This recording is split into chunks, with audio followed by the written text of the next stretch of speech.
바른 성경 읽기는 해석과 적용이 있어야 합니다. 특히 요한계시록은 더욱 그렇습니다. 해석은 무엇입니까? 해석이란 성경 본문의 역사와 문화적 배경, 또 상황적 맥락, 그리고 문맥과 단어를 종합적으로 살펴 의미를 찾는 과정입니다. 그러므로 우리가 성경을 바르게 읽기 위해서는 공부를 해야 됩니다. 이는 설교자는 말할 것도 없고요. 모든 성도가 성경을 탁월하게 가르치고 배워야 합니다. 이것이 그러한가? 날마다 성경을 상고하는 사람이 바른 독자입니다. 기독교는 공부하는 종교이기 때문입니다. 그러면 적용은 무엇입니까?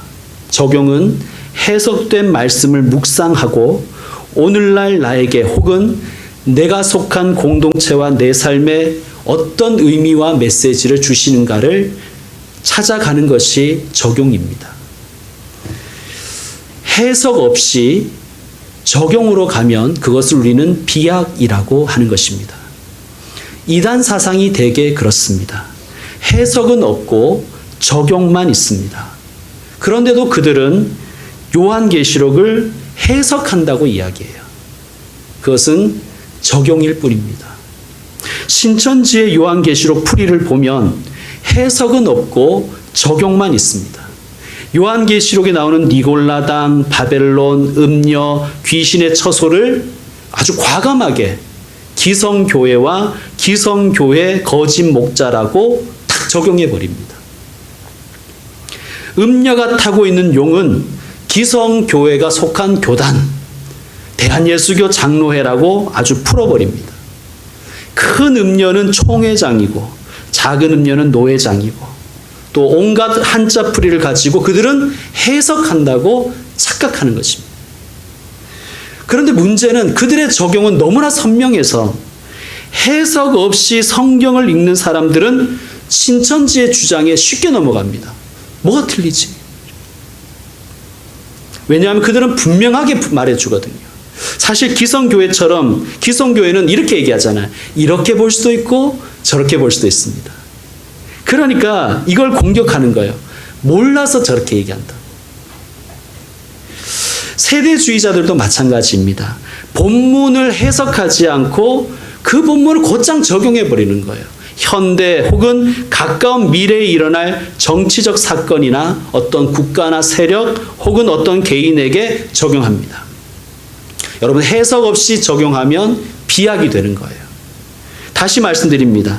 해석 있고 적용이 있어야 됩니다. 우리 중에 큐티 하시는 분들 있죠? 참 훌륭하십니다. 잘하십니다. 그런데요, 큐티만 가지고는 안 됩니다. 성경 읽기로, 성경 해석, 즉 성경 공부로 나아가야 됩니다. 큐티만 하면 성경을 자의적으로 해석하게 되는 거예요. 그런데 문제는 성경 공부도 안 하고 큐티도 안 하는 그런 용감한 분들이 문제인 거예요. 이분들은 그냥 언제까지나 목사가 떠먹여 주는 것만 받아 먹으려고 하는 거예요. 여러분, 물론 공부는 재미가 없습니다. 그래서 안 하려고 하는 것 잘 알고 있습니다. 그러나 다시 말씀드리면 기독교 신앙은 공부하지 않고는 이루어질 수가 없습니다. 여러분, 성경 공부하십시오.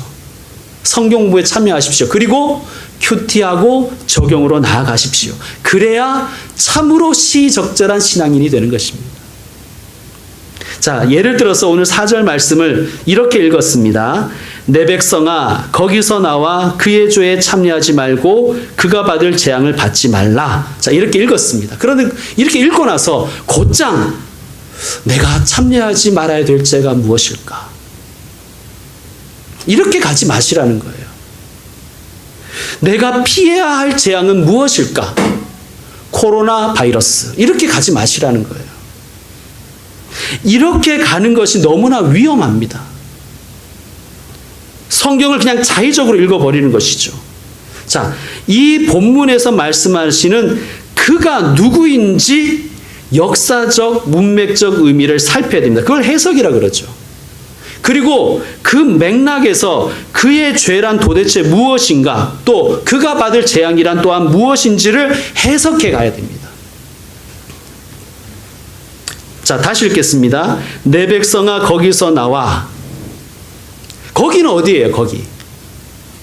예, 2절에 나오는 대로 큰 성 바벨론입니다. 그리고 큰 성 바벨론은 우리가 지금까지 요한계시록 쭉 공부한 대로 저자인 사도 요한과 1차 독자인 소아시아 교회들에게는 큰 성 바벨론은 누구였습니까? 로마 제국이죠.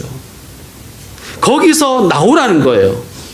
왜 나와야 됩니까? 2절에 나오는 대로 무너졌도다 무너졌도다 큰 성 바벨론이요. 큰 성 바빌론이 무너졌기에 그 도시에서 나오라는 것입니다. 그러면 그 도시에서 나오라는 것은 도대체 무엇인가? 도시를 탈출하라는 말인가? 이 말씀은 그 바로 뒤에 나오는 말씀처럼 그의 죄에 참여하지 말라는 말씀입니다. 그렇다면 그의 죄는 무엇인가? 3절에 나오는 대로 그 음행의 진노의 포도주입니다. 자, 음행은 무엇이라고 제가 말씀드렸습니까? 음행. 구약 성경에서 음행은 하나님의 뜻을 거스르는 모든 것입니다. 구체적으로 말하면 우상숭배예요. 근데 우상숭배는 단순히 불상 앞에 가서 절하는 것만 의미하는 게 아닙니다. 내가 주인이라고 생각하고 착각하는 그 모든 것이 다 우상숭배인 거예요. 그리고 교회를 박해하고 예배를 방해하는 것이 음행입니다. 성경이 말하는. 그리고 소아시아 교회에게는 로마 황제 숭배로 적용되는 것이죠. 자, 로마 황제 숭배, 즉 우상 숭배로 인하여 로마가 하나님께 심판받는다. 로마는 교회를 박해하고 하나님께 드리는 예배를 방해하였기 때문에 멸망한다. 이것이 메시지예요. 그러므로 어떻게 해야 되는 거예요? 내 백성아 그 도시에서 나오라. 그들의 죄에 참여하지 말라. 그들의 죄가 뭐예요? 로마 황제 숭배, 즉 우상 숭배라는 말씀이죠. 이에 반해서 그 음행에 참여하는 자들도 있다는 거예요. 그 죄에 참여하는 자들이 있다는 거예요. 3절을 다시 보시면 그 음행의 진노의 포도주로 말미암아 만국이 무너졌으며 또 땅의 왕들이 그와 더불어 음행하였으며, 여기서 만국은 로마의 지배를 받는 모든 나라들, 즉 속국들을 가리킵니다. 이 속국들의 왕들은 로마를 너무 좋아한 거예요. 로마를 추앙했습니다. 아, 우리나라도 로마처럼 되었으면 좋겠다. 나도 로마인이 되었으면 좋겠다. 그래서 로마의 음행에 아주 기꺼이 참여한 거예요. 로마 황제 숭배를 아주 적극적으로 받아들였습니다. 자, 로마 황제 숭배에 참여했습니다. 그러므로 어떻게 된다는 거예요? 로마와 함께 멸망한다는 말씀입니다. 자, 3절 뒷부분입니다. 땅의 상인들도 그 사치의 세력으로 치부하였도다 하더라. 아멘. 사치의 세력, 다른 말로 번역하면 사치의 능력입니다. 여러분, 로마의 힘은요, 사치의 능력에 있어요. 로마가 가진 그 사치의 세력, 사치의 능력은 참으로 어마어마했습니다. 지금 미국, 중국, 일본, 한국이 세계 경제에 미치는 그 비중을 다 합친 것보다 컸습니다. 그러니까 지중해 세계에서는 절대적이었다는 말씀입니다. 역사책을 찾아보시면 지중해는 로마의 호수였습니다. 스페인에서부터 시작해서 프랑스, 이탈리아, 그리스, 터키, 그리고 시리아, 이스라엘, 이집트, 리비아, 모로코, 북아프리카까지 로마의 영토는 지중해를 완전히 삥 둘러싸서 지중해가 자신들의 호수였습니다. 그리고 온갖 상품들, 모든 진귀한 물건들, 사치품들이 다 로마로 들어왔어요. 왜요? 로마는 그 모든 것을 구매할 능력이 있었기 때문입니다. 로마의 힘은 구매력에 있는 거예요.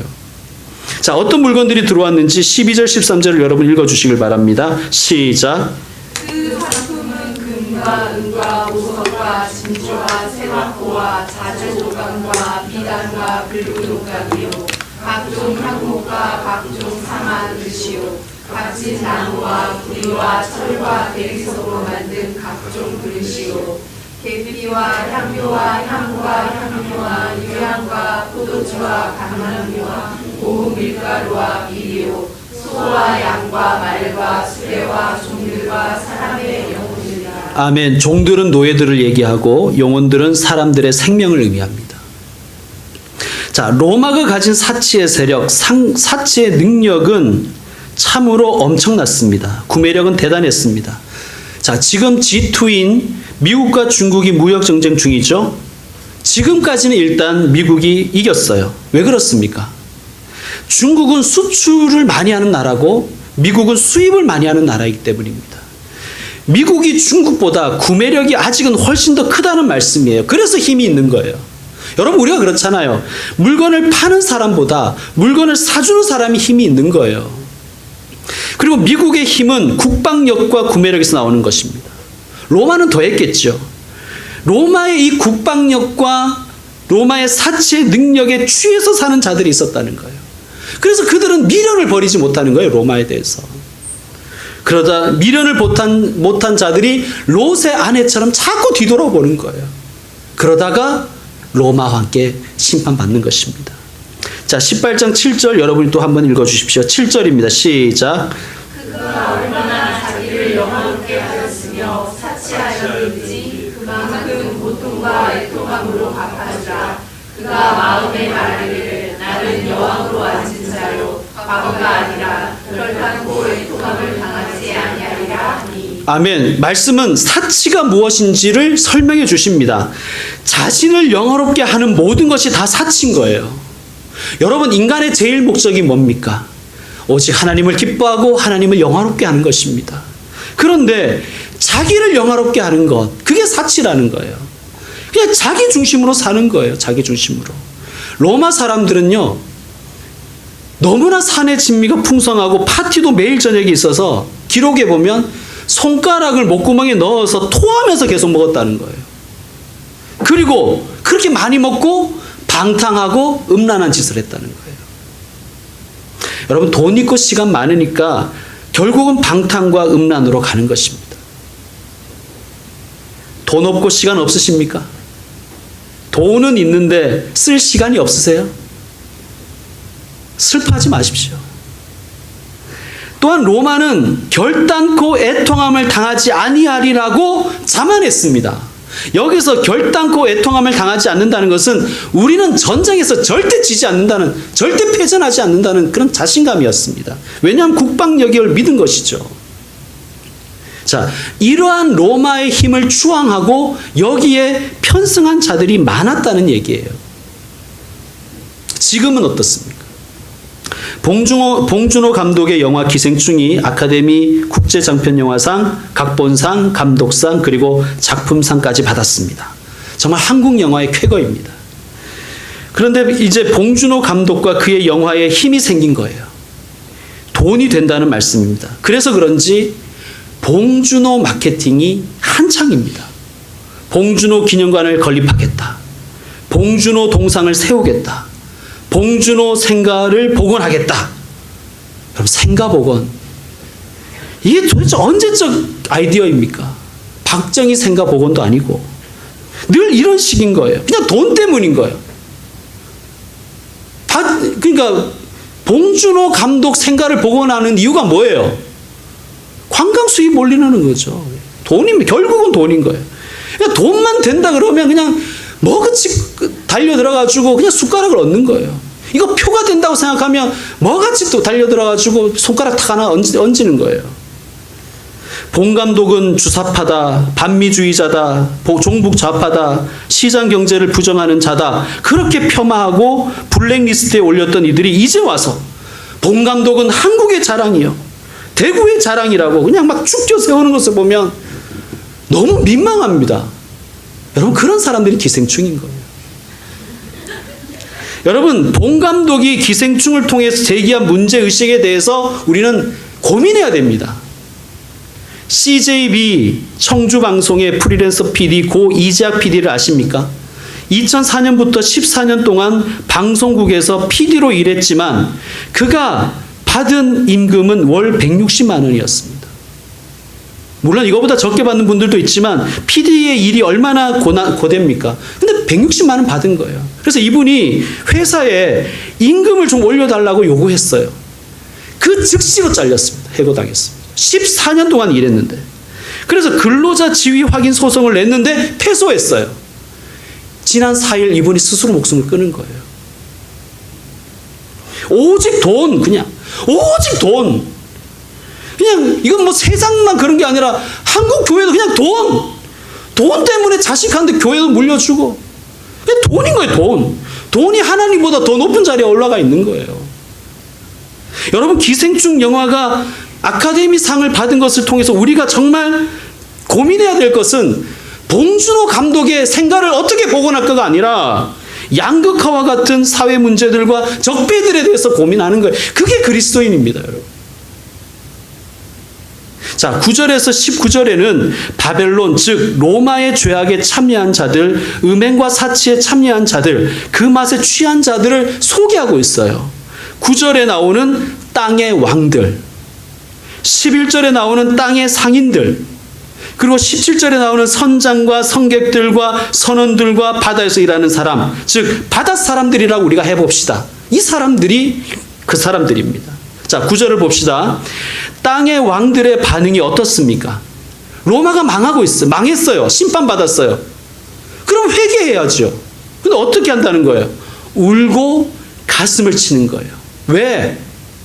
더 이상 로마의 그 혜택을 못 보는 거예요, 이제. 11절, 땅의 상인들의 반응은 어떻습니까? 역시 마찬가지예요. 울고 애통하는 것입니다. 15절에 보면 또 역시 마찬가지로 멀리 서서 울고 애통합니다. 바다 사람들은 어때요? 19절을 보니까 티끌을 자기 머리에 뿌리며 울고 애통합니다. 바벨론의 멸망, 로마가 심판당하는 것을 보고 자신들의 삶을 회개해야 되는데, 하나님을 두려워하고 하나님께 영광을 돌려드려야 되는데 울며 가슴을 치며 애통하고 티끌을 자기 머리에 뿌립니다. 왜 그럴까요? 자, 그들의 외침을 다시 한번 봅시다. 땅의 왕들의 외침, 10절 여러분이 한번 읽어주십시오. 10절 시작. 그의 고통을 무서워하여 멀리 서서 이르되 하이도다 하이도다 큰 성 견고한 성 바벨론이여 한 시간에 내 심판이 이르렀다 하리로다. 아멘. 여기서 이렇게 말합니다. 화이도다 화이도다. 이건 뭐냐면요, 아이고 큰일 났다, 큰일 났다. 뭐가 큰일 났냐면 망했네, 이제 손해보겠네, 이런 뜻입니다. 그러면서 뭐라 그래요? 한 시간에 내 심판이 이르렀다. 자, 16절에 땅의 상인들도 뭐라 그럽니까? 여러분 한번 읽어주세요. 16절 시작. 이르되 하이도다 하이도다 큰 성이여 새만고가 자주가 붉은 옷을 입고 금과 보석과 진주로 꾸민 것인데. 아멘. 역시 마찬가지. 화이토다 화이토다 큰 성이요. 큰일 났네 큰일 났네, 이제 손해보겠네, 망했네, 우리 이제 망했네, 돈 많이 못 벌겠네. 그러면서 17절 제가 읽겠습니다. 이렇게 말합니다. 그러한 부가 한 시간에 망하였도다. 자, 바다 사람들은 어떻게 해요? 19절 여러분 읽어주세요. 시작. 티끌을 자기 머리에 뿌리고 울며 애통하여 외쳐 이르되 화이도다 화이도다 이 큰 성이여 나라에서 배 부리는 모든 자들이 너의 고배로운 상품으로 치부하였더니 한 시간에 망하였도다. 아멘. 역시 마찬가지인 거예요. 화이토다 화이토다 이 큰 성이여 한 시간에 망했구나. 거기서 끝인 거예요. 하나님을 찬양하지 않는 거예요. 그리고 그들의 입으로 또 얘기합니다. 바벨론의 심판이 얼마나 무서운지를 또 얘기합니다. 한 시간에 망했다. 여러분, 우리에도 그런 말이 있잖아요. 부자 망해도 3년은 간다. 여기에 우리가 부를 향한 그 아주 뭐라 그래, 탐심이 거기 들어가 있는 것이 아닙니까? 부하기만 하면 망해도 3년은 간다, 막 이런 그런 의식이 들어가 있는 것이잖아요. 그런데 그들이 놀라는 거예요. 그 큰 바벨론이 한 시간에 망해버리는 거예요. 한 시간에. 자, 이것은 무엇입니까? 하나님 심판이 얼마나 무서운지를 보여주는 거예요. 그런데도 회개하지 않는 거예요. 자, 여러분 8절 한번 읽어주세요. 시작. 그러므로 하루 동안의 그 재앙들이 이르니 곧 사망과 애통함과 흉년이라. 그가 또한 불에 살라지니 그를 심판하시는 주 하나님은 강하신 자이시니라. 아멘. 여기 심판의 내용 중에 애통함이 들어가잖아요. 이 애통함이 뭐예요? 아이고 이제 돈 더 이상 못 벌겠네. 아이고 이제 로마한테 더 못 팔아먹겠네. 아이고 이제 우리는 손해보겠네. 그 그 애통함인 거예요. 그런 애통함 자체가 바벨론을 향해서 미련을 버리지 못하는 그 자체가 심판이라는 거예요. 롯의 아내처럼 말이죠. 소돔을 향한 미련을 버리지 못하는 거예요. 소돔이 망하는데도 불구하고 뒤를 돌아보는 것이죠. 함께 망하는 것입니다. 자, 그를 심판하시는 주 하나님은 강하신 자이심이라. 무서운 분이시라는 거예요. 로마의 그 군사력과 구매력보다 훨씬 강하신 분이라는 것입니다. 하나님의 심판이 얼마나 무섭고 얼마나 강한지 한 시간에 망하였다는 거예요. 자, 이 말씀을 우리가 듣고 우리는 어떻게 적응해 가야 됩니까? 여러분, 바벨론의 마음을 두지 마십시오. 바벨론에서 나오시길 바랍니다. 바벨론이 가진 그 사치의 세력을 누리지 못할까 봐 전전긍긍하고 가슴치고 울부짖지 마세요. 오직 하나님을 찬양하고 하나님 의지하고 살아가십시오. 저와 여러분은 바벨론에 속한 사람이 아니라 하나님 나라에 속한 자 아닙니까? 내 백성아 거기서 나와 그의 죄에 참여하지 말고 그가 받을 재앙들을 받지 말라. 자, 내 백성아 거기서 나오라 하는 이 말씀은 예레미야서를 배경으로 하고 있어요. 다시 말씀드리지만 요한계시록의 1차 독자들은 요한계시록 읽을 때 바로 구약 성경을 링크했습니다. 구약 성경의 말씀 떠올랐어요. 바벨론에서 나오라 이 말씀을 들으면 그들은 예레미야서의 말씀을 떠올렸습니다. 자, 출애굽한 이스라엘이 40년 동안 광야에서 훈련을 받았죠. 어떤 훈련을 받았습니까? 예배 훈련 받았어요. 하나님만 예배하도록 그 예배 훈련 받았어요. 그리고 가나안에 들어갔습니다. 근데 가나안에 들어가서 그들은 얼마 지나지 않아서 그 하나님을 예배하는 그 예배를 망쳐버리는 거예요. 우상 숭배하고 하나님 떠나버렸습니다. 그래서 결국 하나님께서는 이스라엘을 심판하세요. 심판의 도구가 뭐냐면 바벨론입니다. 바벨론이 이스라엘 침공해서 유다를 침공해서 멸망시키고 유다 사람들을 수많은 사람들을 바벨론으로 끌고 갔습니다. 이것을 바벨론 포로 생활이라 그러죠. 여러분 혹시 바벨론 포로 생활이 몇 년이었는지 아세요? 70년이었습니다. 자, 70년이 지나자 하나님이 이제는 바벨론을 심판하시는 거예요. 그 심판의 도구가 바사입니다. 그 페르시아 제국이요. 심판의 도구였지만 결국 바벨론도 심판을 받습니다. 자, 그러면 바벨론이 망하는 것을 보고 바벨론에서 나와야 되잖아요. 그런데 이게 70년의 세월이 지났어요. 70년은 두 세대 정도가 되죠. 그러니까 바벨론에 완전히 정착한 사람들이 나오기 시작한 거예요. 바벨론 말을 배우고 바벨론 직업을 가지고 그래서 바벨론에서 돈 벌고 바벨론의 영향력에 취해서 사는 사람들이 너무나 많은 거예요. 그러니까 바벨론에서 안 나가려고 하는 거예요.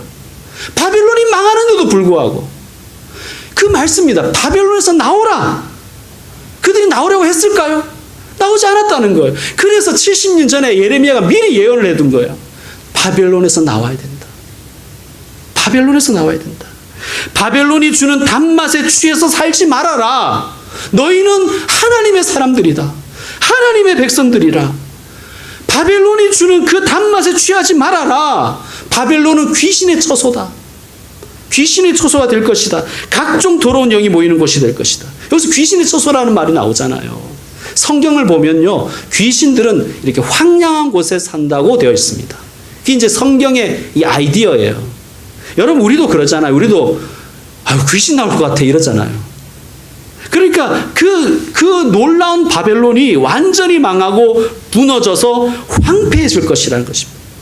우상 숭배자들의 최후, 가짜 예배자들의 결국, 바벨론의 사치에 취한 자들이 어떤 결론을 가는지를 미리 말씀해 주시는 거예요. 그리고 말씀하시는 거예요. 바벨론에서 나오라. 자, 20절 말씀. 그러면 우리는 어떻게 해야 되는가? 여러분 한번 같이 읽겠습니다. 20절입니다. 시작. 하늘과 성도들과 사도들과 선지자들아, 그로 말미암아 즐거워하라. 하나님이 너희를 위하여 그에게 심판을 행하셨음이라 하더라. 아멘. 자, 우리가 할 일은 뭐냐? 로마의 미련을 두고 아이고 이제 손해 보겠네, 망하겠네, 그러지 말고 어떻게 하라는 거예요? 즐거워하라는 거예요. 기뻐하라는 거예요. 하늘과 성도들과 사도들과 선지자들아, 그로 말미암아 즐거워하라. 울며 가슴을 치며 머리에 먼지를 뿌리는 자들과 완전히 대조가 되는 거잖아요. 왜 그렇습니까? 하나님의 심판은 곧 우리의 구원이기 때문입니다. 이제 말씀 마무리하겠습니다. 하나님께서 우리의 믿음의 조상인 아브라함에게 이렇게 말씀하셨어요. 너는 너의 고향과 친척과 아버지의 집을 떠나 내가 내게 보여줄 땅으로 가라.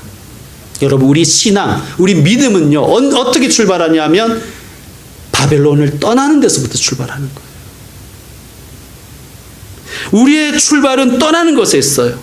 그리고 우리의 방향은 어디입니까? 내가 내게 보여줄 땅으로 가라. 네가 본 땅으로 가라는 게 아니라 보여줄 땅으로 가라는 거예요. 안 보여요. 여러분, 우리 신앙의 지향점이 어디입니까? 보이지 않는 천국입니다. 보이는 로마 황제를 숭배하며 사는 것이 아니라 로마에서 떠나서 보이지 않는 하나님 나라를 바라보며 가는 것이에요.